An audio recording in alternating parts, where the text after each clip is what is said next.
हाँ जी वो आंदे ने ना होंदे ने जगाड़ी बड़े जट सोहणिए ला के जगाड़ लेंदे पट सोहणिए। साडे पंजाबी ना किहड़ी शाह किवें वरतनी उन्हां नूं चंगी तरह आउंदा ते इत्थे पंजाब दे तां निक्के निक्के बाल नहीं मान। हुण एयरपोर्ट ते पौड़ियां बनीआं ते जिहड़ी थोड़ी जी विच विथे ना उहनूं किवें वरतदे पैण तुहानूं विखाउने आ।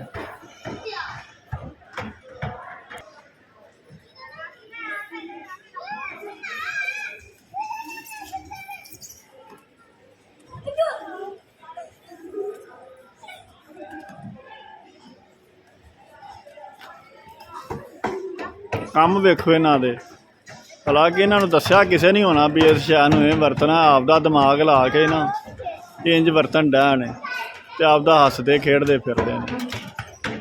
ਅਤੇ ਜਿਵੇਂ ਬਾਲ ਇੱਥੇ ਆਉਂਦੇ ਪਏ ਨੇ ਸਾਨੂੰ ਤਾਂ ਇਸ ਗੱਲ ਦਾ ਡਰ ਹੈ ਵੀ ਏਅਰਪੋਰਟ ਵਾਲੇ ਕੱਲ੍ਹ ਨੂੰ ਇੱਥੇ ਵੀ ਕੋਈ ਪਰਚੀ ਦੇ ਕੇ ਬੰਦਾ ਨਾ ਬਹਾ ਦੇਣ ਵੀ ਚੰਗੀ ਕਮਾਈ ਹੁੰਦੀ ਪਈ ਹੈ, ਚਲੋ ਇਹ ਇੱਥੋਂ ਕਮਾਈ ਕਰ ਲਈਏ।